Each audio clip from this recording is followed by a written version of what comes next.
माँ तू सबसे प्यारी है, माँ तू जग में न्यारी है। माँ तू सबसे प्यारी है, माँ तू जग में न्यारी है।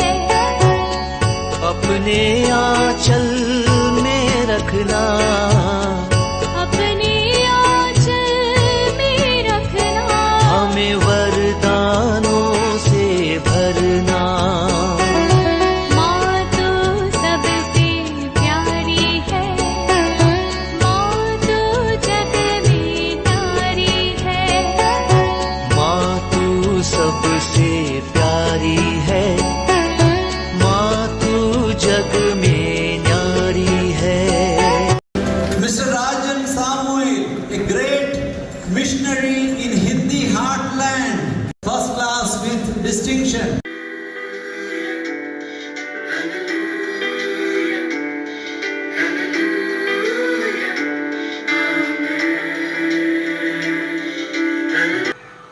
पिता, पुत्र और पवित्र आत्मा के नाम पर आमीन। आप सबों को जय यीशु।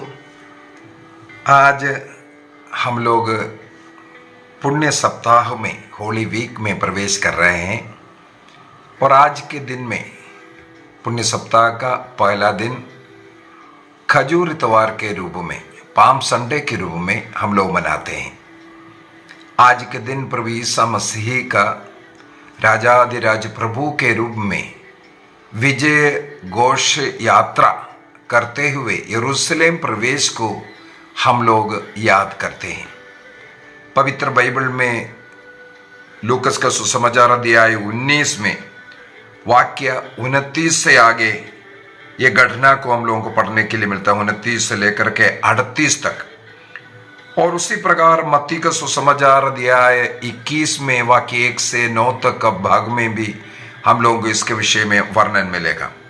मार्कुस का सुसमाचार में भी मिलता है और योहन के सुसमाचार में भी मिलता है। मार्कुस का सुसमाचार अध्याय 11 वाक्य 1 से लेकर के 10 तक, योहन का सुसमाचार 12वां अध्याय वाक्य 12 से आगे। अर्थात चारों सुसमाचार में इस घटना का वर्णन किया हुआ है। कैथोलिक कलीसिया का धर्म शिक्षा ग्रंथ कैटेकिज्म ऑफ कैथोलिक चर्च 559 के अंदर यीशु का यरूशलेम प्रवेश, उनके उस ईश्वरीय राज्य के घोषणा करने का विषय में लिखा हुआ है। ईश्वरीय राज्य का घोषणा अर्थात क्रिस्त का विजय जुलूस यहां पर हम लोग देखते हैं। और इसके बाद के दिनों में अन्य अन्य जो घटनाएं, उसके विषय में हम लोग एक एक दिन में एक एक क्लास लेते जाएंगे। पुण्य बृहस्पतिवार के दिन में पुरोहिताई का और प्रभु यीशु मसीह ने जो मिस्सा बलिदान को ठहराया उसके विषय में, और पुण्य शुक्रवार के दिन में उनके शहादत, उस दिन हम लोग क्रूस के रास्ता करेंगे। और शनिवार के दिन में हम लोग विशेष रूप से मनन चिंतन करेंगे ईसा मसीह को जो अधोलोक में गया, इसका क्या अर्थ है। और ईस्टर पर इस प्रकार हम लोग इस सप्ताह को मनाना शुरू करेंगे। और आज के दिन में विशेष रूप से हम लोगों को देखने के लिए मिलेगा पैशन रीडिंग होता है। पैशन रीडिंग पूरा ईसा मसीह के इस सप्ताह में जो घटना हुआ, जो क्रूस मृत्यु, उनके ऊपर जितना अत्याचार चला, इसी प्रकार का पूरा पैशन रीडिंग आज करते हैं। जिस प्रकार हमें मालूम है पैशन रीडिंग होली वीक के अंदर पुण्य शुक्रवार के दिन भी करते हैं, तो उस प्रकार का जो रीडिंग यहाँ पर भी आज के दिन हम लोग करते हैं। साथ ही साथ इस दिन में हम लोग सचमुच में क्या मनाता है, अगर ये पूछें तो ईसा मसीह का राजकीय यरूशलेम प्रवेश को हम लोग याद करते हैं। ईसा मसीह ने एक गदह के ऊपर बैठ करके अपना राजकीय जो जुलूस में यरूशलेम प्रवेश करते हैं, यरूशलेम मंदिर जाते हैं, अर्थात प्रभु का जो ईश्वरीय राजत्व का घोषणा और वो राजाधिराज है, इसको दर्शाने के लिए। अभी सवाल यह है, गदह के ऊपर क्यों बैठा है? हमें मालूम है पुराना विधान नबी सक्रियस के द्वारा इसकी घोषणा किया था। प्रभु ईसा मसीह गदह के ऊपर बैठ करके आता हुआ, अर्थात विजयी राजा का चिन्ह है ये गदह के ऊपर बैठ करके आना। मत्ती का सुसमाचार अध्याय 21 वाक्य 5 में हम लोगों को ये पढ़ने के लिए मिलता है। सक्रियस का ग्रंथ का कोटेशन देते हुए तेरा राजा आ रहा है, वह नम्र है और गदह पर सवार है, ये लिख करके संतमत्ती ने, मैंने बाइबल स्टडीज के अंदर बोला था, संतमत्ती यहूदी क्रिश्चियन को लिखने के कारण वो बहुत जोर डालता है ईसा मसीह के विषय में क्या भविष्यवाणी हुआ वो यहाँ पूरा हुआ, ये साक्ष्य देने के लिए मत्ती का सुसमाचार में इसी प्रकार लिखा है। और लोगों ने अपने हाथों पर खजूर की डालियां लेते हुए होसन्ना गा करके उनका स्वागत कर रहे थे। होसन्ना, धन्य है वह जो प्रभु के नाम से आता है, बोल करके मत्ती का सुसमाचार अध्याय 21 वाक्य 9 में हम लोग ये पढ़ते हैं। कहाँ से कोटेशन करते हैं? स्तोत्र ग्रंथ 118 के अंदर वाक्य 26 में जिस प्रकार भविष्यवाणी हुआ, उसी भविष्यवाणी को यहाँ पर मत्ती ने कोट कर करके बताता है। लोग होसन्ना गा करके ईसा मसीह का स्वागत किया और साथ ही साथ लोगों ने अपने कपड़े रास्ते पर बिछाए। साधारण था, राजाओं के विजय जो घोषणा, जो जुलूस चलता है, विजय जुलूस जो चलता है, उसमें उस देश का जनता इसी प्रकार राजा का स्वागत करते हैं। अपने हाथों पर खजूर की डालियां लेना और वस्त्रों को उस राजा के स्वागत में सड़क पर बिछाना, ये सब राजाओं के विजय जुलूस में होता है। उसी प्रकार यहाँ पर भी हम लोगों को पढ़ने के लिए मिलता है, ईसा मसीह के यरूशलेम प्रवेश में भी लोगों ने वही किया, अर्थात उन्हें राजाधिराज के रूप में स्वागत करता हुआ। सवाल है, गदह के ऊपर ही क्यों बैठा है? जिसे मैंने बोला सक्रियस का भविष्यवाणी, सक्रियस का ग्रंथ अध्याय 9 वाक्य 9 का वो पूर्ति है। विजयी राजा का और विनम्रता के साथ प्रवेश करने के विषय में हम लोगों को सामुएल के ग्रंथ में दाऊद भी इस प्रकार गदह रखा, गदह के ऊपर बैठ करके सवार किया, ये सब हम लोगों को पढ़ने के लिए मिलता है।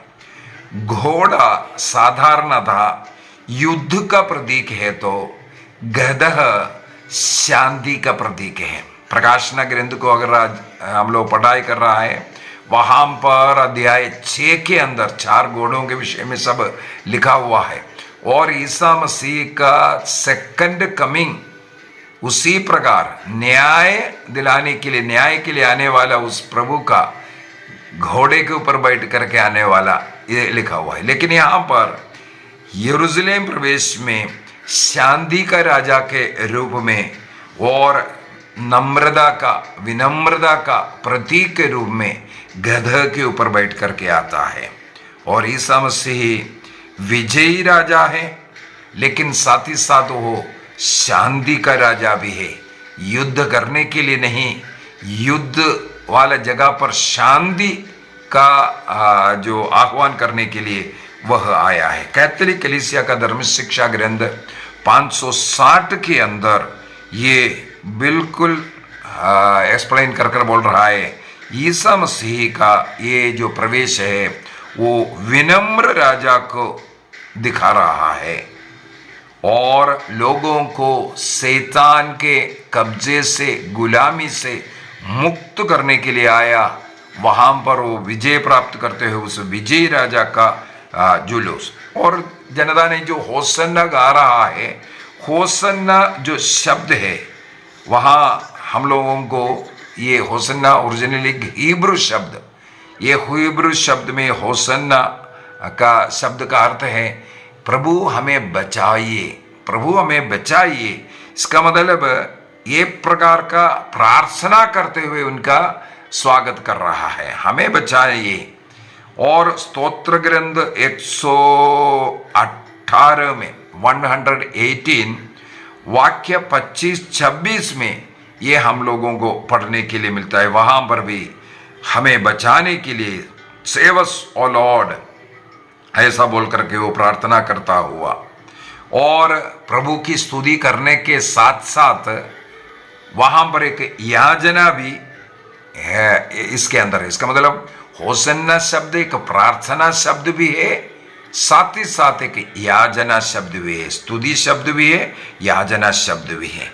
और लोग ईसा मसीह को एक राजा मान करके हमें इस रोमन साम्राज्य के गुलामी से, दुख कष्ट से बचाने के लिए आने वाला एक राजा है, ये विश्वास करते हुए ऐसा किया है। दूसरी बात, क्यों कलीसिया इसको मनाते हैं, क्यों इसको मनाने का उद्देश्य क्या है? नंबर 1, प्रभु यीशु मसीह के राज्यत्व की घोषणा इसमें होता है। नंबर 1 ये है, वो दाऊद के पुत्र है। ईसा मसीह दाऊद के पुत्र, दाऊद के सिंहासन पर हमेशा के लिए विराजमान और राजाधिराज है, इसकी घोषणा इसमें होता है। सेकंड, सक्रियस का ग्रंथ अध्याय 9:9 में सक्रियस ने ईसा मसीह के जन्म से पूर्व करीब 740 वर्ष पूर्व में जो घोषणा किया था, उस घोषणा ईसा मसीह में पूर्ति हुआ, ये हम लोग देखते हैं। तीसरा, आज पुण्य सप्ताह का, होली वीक का शुरुआत करते हुए प्रभु का दुख भोग, मृत्यु और उनके तीसरे दिन जी उठने का याद करने वाला वो जो घटनाओं का जो यात्रा शुरू कर रहा है, यहां से शुरू हुआ, उसी को आगे आने वाले दिनों में हम लोग जो कुछ मनाने जा रहा है उसका शुरुआत यहां है। चौथा, प्रभु यीशु मसीह स्वयं कहा, तुम लोग मुझसे सीखो, मैं स्वभाव से कितना विनम्र हूं। प्रभु यीशु मसीह के उस विनम्रता का उदाहरण वो राजाधिराज होकर के, वो ईश्वर होकर के, जैसे इब्रानियों का पत्र दिया है 2 वाक्य 6 से लेकर के 11 तक का जो वचन में जो लिखा हुआ, वो ईश्वर है, ईश्वर की बराबरी कर सकता था, लेकिन उन्होंने अपने को शून्य बना करके एक आज्ञाकारी पुत्र बन करके मृत्यु तक, हाँ क्रूस मृत्यु तक, इस प्रकार आज्ञाकारिता का और विनम्रता का उन्होंने उदाहरण प्रस्तुत किया, उसको स्मरण करते हैं या और उदाहरण को प्रस्तुत करते हैं। 5वां, हमारा मुक्ति हमें मालूम है ईसा मसीह के दुख भोग, क्रूस मृत्यु, पुनरुत्थान के द्वारा है। इसका मतलब आज के दिन हम उसको भी याद कर रहे हैं, हमें क्रिस्त ने किस प्रकार मुक्ति दिलाया, उसको भी हम सेलिब्रेट कर रहा है। उस क्रूस की रास्ता की ओर, उस पुनरुत्थान की ओर बढ़ते हुए इसको हम लोग मनाते हैं। कैटेकिज्म 557 के अंदर यरूशलेम की ओर जाते हुए यीशु को ये पता था ईसा मसीह को अभी आगे निकट जो उनका मृत्यु है, वो राजाधिराज का उन्होंने होसन्ना गा करके जुलूस में लेकर के जा रहा है, लेकिन क्रिस्त को मालूम था मैं उस क्रूस की ओर यात्रा कर रहा हूं। आज हमें कलीसिया ये याद दिलाता है, हम भी इसी यादगारी में, स्मृति में आगे बढ़ना है, इसको मनाना है। अभी एक सवाल मेरे पास आया था, ये पाम संडे ये सब किसने स्टार्ट किया, कब से शुरू किया? किसी ने नहीं शुरू किया। मैंने बोला चारों सुसमाचार में लिखा हुआ है ईसा मसीह का यरूशलेम प्रवेश का जो घटना, उसी को हम लोग अभी याद कर रहा है, उसी को स्मरण कर रहा है, वो ही कार्य कर रहा है। इसका मतलब हम लोग डायरेक्ट, जो पूछने वालों का मेरा डायरेक्ट जवाब है, ये तो बाइबल की घटना है। सबसे पहली बात, अभी कलीसिया में ये कब से मना रहा है, उसका कई उदाहरण है। हमें मालूम है आदिम कलीसिया में ये सब मनाना मुश्किल था, ईसा मसीह का नाम लेना तक मुश्किल था, क्योंकि उनको मार डाला जाता था।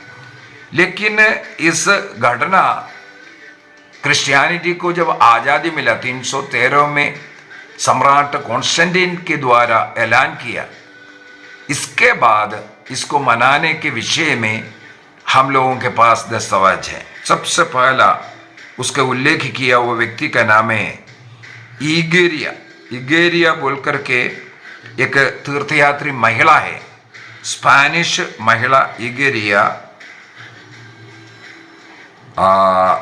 381 और 384 के बीच में यरूशलेम के तीर्थ यात्रा में थी वो।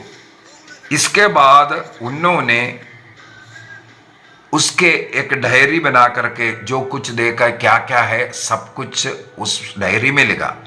मैंने इस महिला का नाम इससे पूर्व में भी लिया है, इगेरिया या इतेरिया भी कई कई जगह पर लिखा हुआ मिलेगा, इतेरिया या इगेरिया।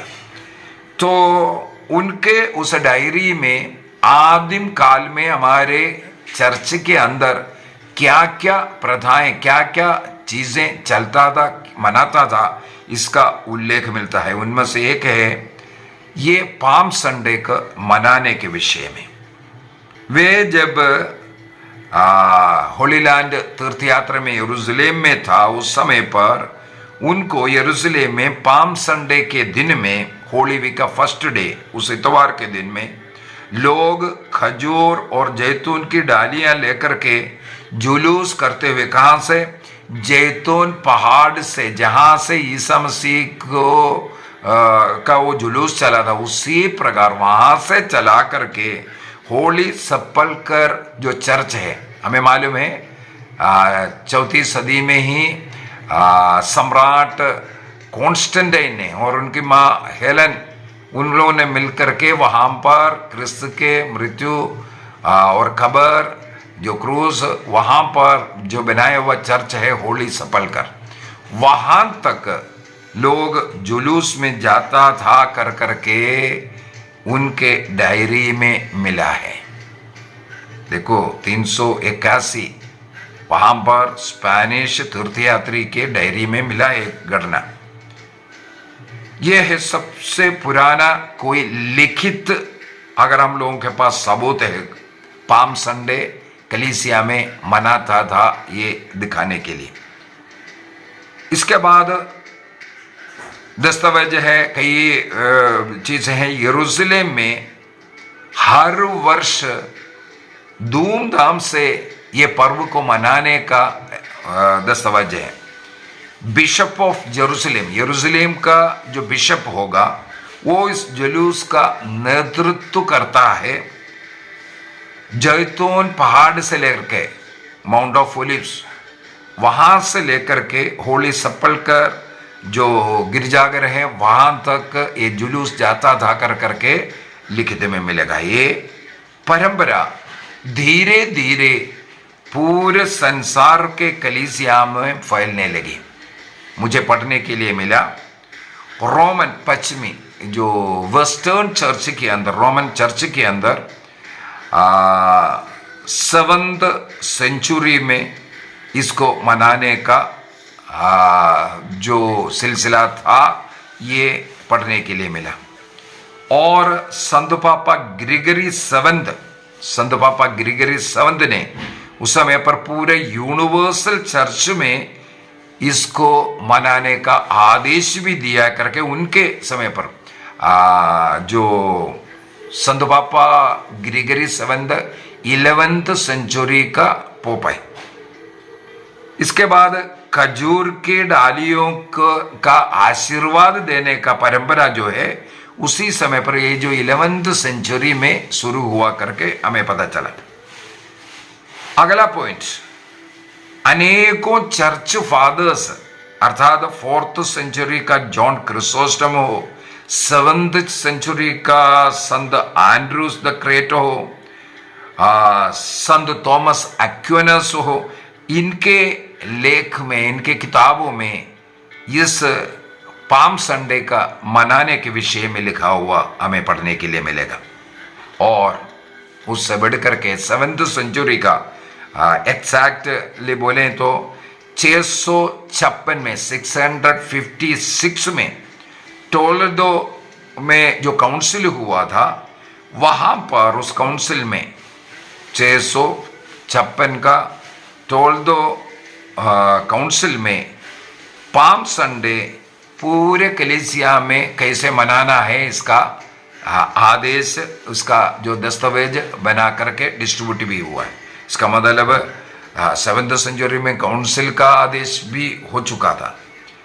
और पाम संडे में मुख्यतः हमें मालूम है सबसे पहले पाम का जो खजूर के डालियों का आशीष और उसका जुलूस ये होता है, उसको चाहे किसी भी लोकल चर्च में हो रहा हो, वो यरूशलेम में ईसा मसीह का उस जुलूस को ही दिखाता है। उस प्रोसेशन के बाद पवित्र मिस्सा बलिदान, वो ईसा मसीह का आगे का, देखो ये जुलूस में पाम संडे में यरूशलेम में प्रवेश करना, इसके बाद प्रभु का बलि पुनरुत्थान, वो पवित्र मिस्सा बलिदान के अंदर। और इसी कारण रोमन अर्थात लैटिन चर्च के ट्रेडिशन के अनुसार उस दिन पूरे होली वीक का जो घटनाएं हैं, ईस्टर तक का जो पाठ है पूरा पढ़ा जाता है, पूरा पढ़ा जाता है। पैशन रीडिंग इसे कहते हैं। दुख भोग का जो रीडिंग जो है वो लंबा चौड़ा पूरा अध्याय को, पूरा घटना को उसके अंदर पढ़ता है। कई जगहों पर उसको जैसे 4 व्यक्तियों का डायलॉग्स उसके अंदर रीडिंग है, तो 4 व्यक्ति रह करके, एक कमेंडेटर के रूप में, एक ईसा मसीह के रूप में, अन्य लोगों के रूप में, सब मिलकर के इस प्रकार बहुत ही सोलम तरीके से ये पैशन रीडिंग भी अनेकों चर्च में मैंने देखा है। और खजूर की डाली का क्या अर्थ है, क्या मीनिंग है, क्यों खजूर की डालियां?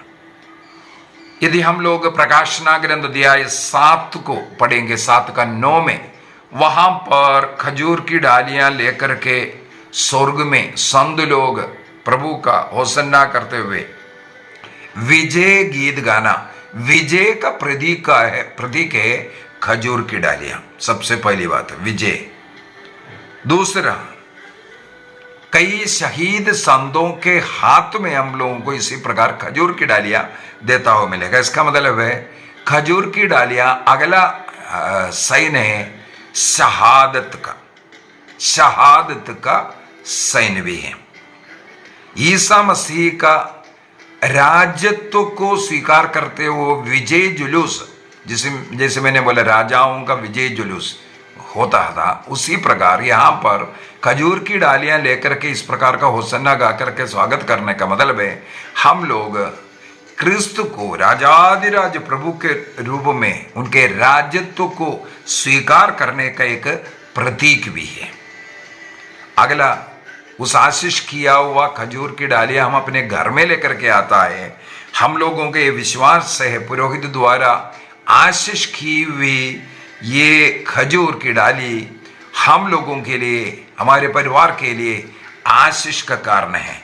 बुराई से, शैतान से सब सुरक्षा मिलने वाला एक उसका एक चिन्ह के रूप में हम लोग अपने घर में इस डालियों को रखते हैं।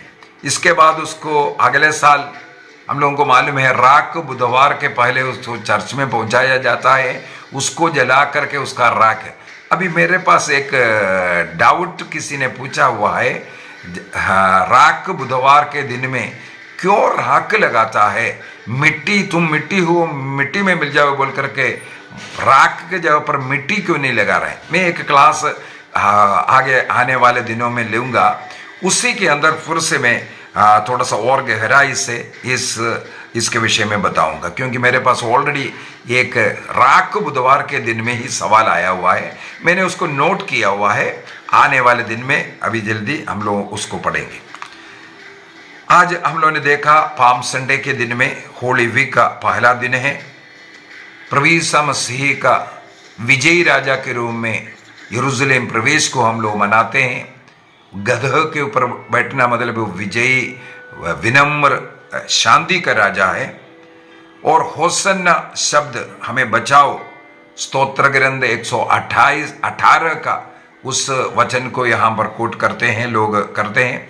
और ये जो घटना है सक्रियस का जो भविष्यवाणी अध्याय 9 वाक्य 9 में जो लिखा हुआ ईसा मसीह में, वो पूरा हुआ। और उसको साक्ष्य देने वाले, जिस प्रकार जैसे मैंने बोला जो स्पेनिश तीर्थयात्री के द्वारा लिखा हुआ उनका उस किताब के अंदर हमें मिलता है 381 में इस प्रकार का जुलूस यरूशलेम में हुआ करता था, और वो उसका साक्ष्य देते हैं। और यूनिवर्सल चर्च में इस प्रकार 34 सदी से मनाता हुआ, और 7th सेंचुरी में तो जो नेम के तौर पर जो मनाता हुआ, ये सब आज हम लोगों ने मनन चिंतन किया। आगे मत करें, प्रभु को धन्यवाद दें।